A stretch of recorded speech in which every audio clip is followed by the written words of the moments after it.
Je suis le bon berger qui donne sa vie pour ses brebis.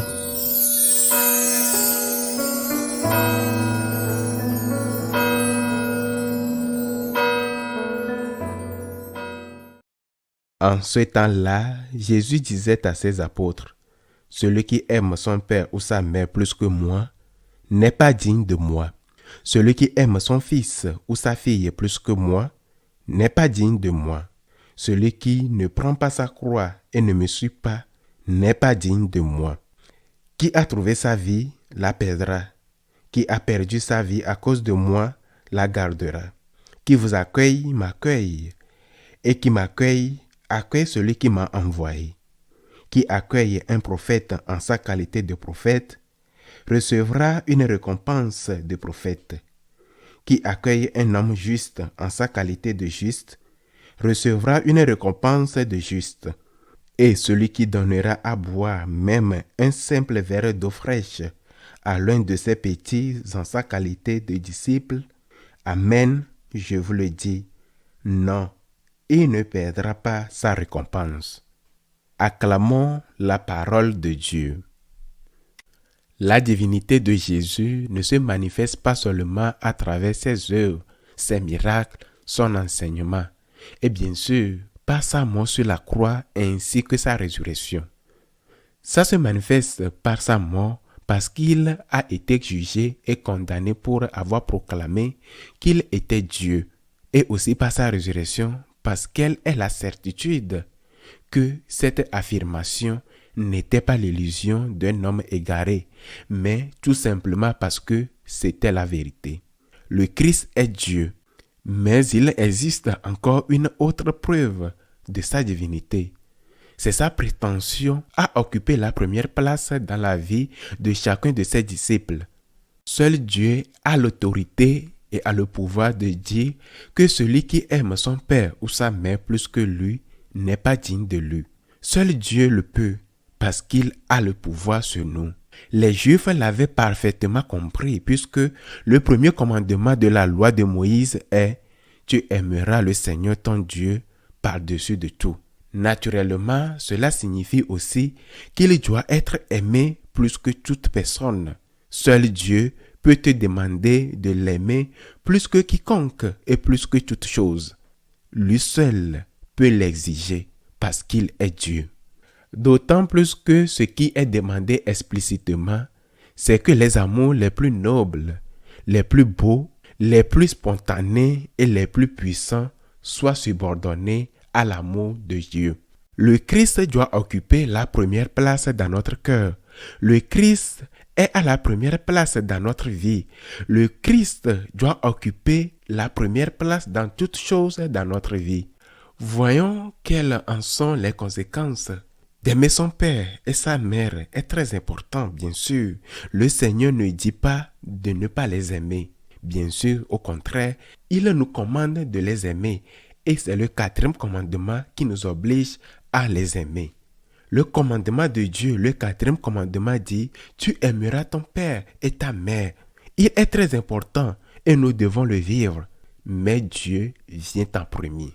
Dans quelles circonstances cet amour des parents peut-il entrer en conflit avec l'amour de Dieu? Pensons par exemple à la vocation consacrée.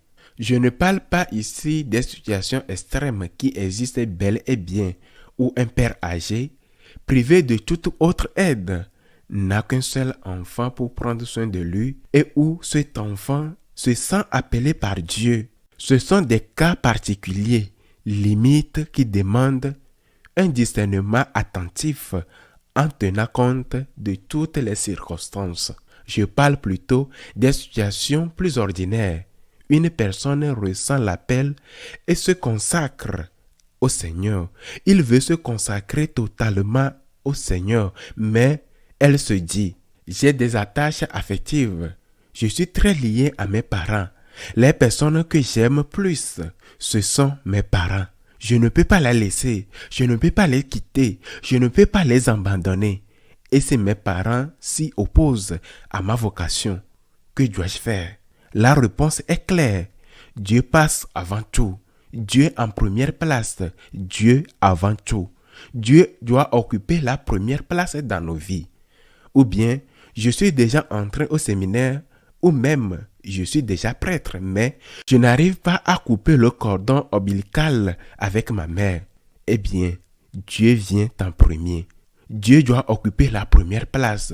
Tu dois entretenir une relation avec tes parents, certes, et c'est bien, mais une relation juste, ordonnée et conforme à la volonté de Dieu. Il en va de même pour l'amour des enfants. L'amour de ses enfants est quelque chose de naturel et très merveilleux.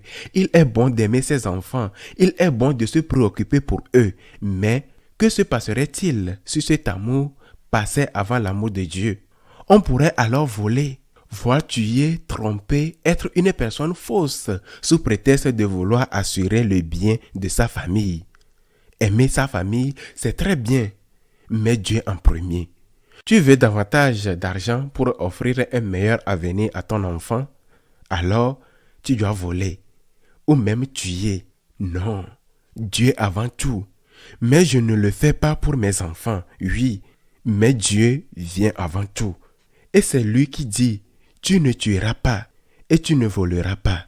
Prendre comme prétexte tes enfants pour commettre le mal n'a aucune valeur aux yeux de Dieu. Bien sûr, il existe des situations exceptionnelles.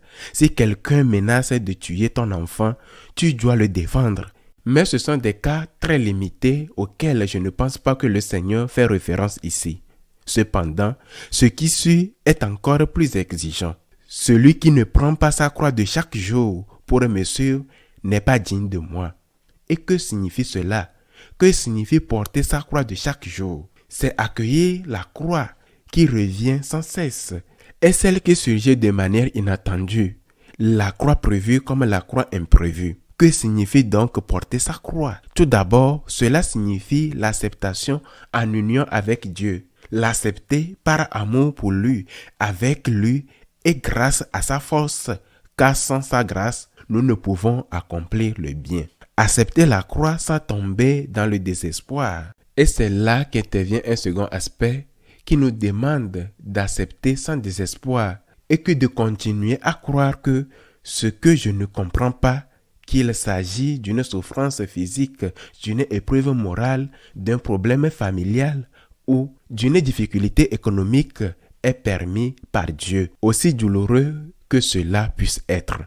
Je pense en ce moment à ceux qui souffrent à cause de ce qui se passe actuellement à Venezuela, à ce que l'Ukraine endure depuis 4 ans déjà, ou encore à tant de tragédies vécues au Liban. On se demande pourquoi. Mettons-nous en doute l'amour de Dieu?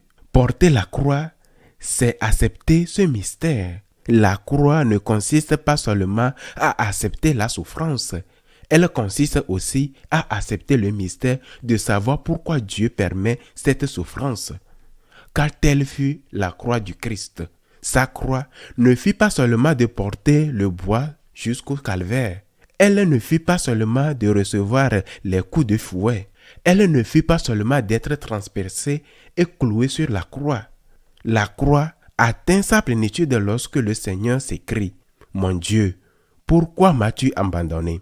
Et lorsqu'il répond lui-même à cette question en disant « En quelque sorte, je ne comprends pas, mais je me remets entre tes mains.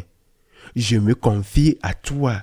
Père, entre tes mains, je remets mon esprit. » Pour être disciple de Jésus, il faut porter sa croix de chaque jour. La croix, ce sont des épreuves, mais chaque épreuve fait naître une question. Et parfois, cette question est plus douloureuse encore que l'épreuve elle-même. Peut-être que cette souffrance ne te touche pas directement, mais tu ne peux t'empêcher de demander pourquoi et pourquoi. Cette question est inévitable. Pourquoi? Et la réponse est Seigneur, je ne comprends pas, mais je me confie à toi. Voilà ma croix de chaque jour. Voilà ma croix, Seigneur. Ma croix, c'est d'accepter de ne pas comprendre et de continuer à marcher malgré tout, à marcher avec toi, à tes côtés, sur ton chemin. Une dernière chose pour terminer l'homélie d'aujourd'hui, bien qu'il y a bien de choses à dire. Le Seigneur demande l'aumône pour ses apôtres. Il demande de soutenir ses prêtres. Il demande de venir en aide à ceux qui annoncent l'évangile. Et il promet, même un simple verre d'eau ne restera pas sans récompense. Il ne faut jamais l'oublier. En ce moment même, je demande également votre aide pour tous ceux qui souffrent des conséquences des tremblements de terre au Venezuela. Nous nous organisons afin que cette aide leur parvienne directement. Pourquoi? Parce que certains pourraient dire le Seigneur n'a rien fait pour empêcher ce tremblement de terre. Mais ce ne serait pas vrai. Le Seigneur t'a créé, toi, il t'a créé, afin que tu contribues à soulager les conséquences de cette catastrophe. Tu n'es pas celui qui subit le séisme, mais tu peux, par ton effort et ta générosité, apporter un peu d'espérance à ceux qui souffrent. Car l'aide de Dieu ne leur manque pas. Elle leur parvient à travers leurs frères, à travers toi, à travers ta générosité.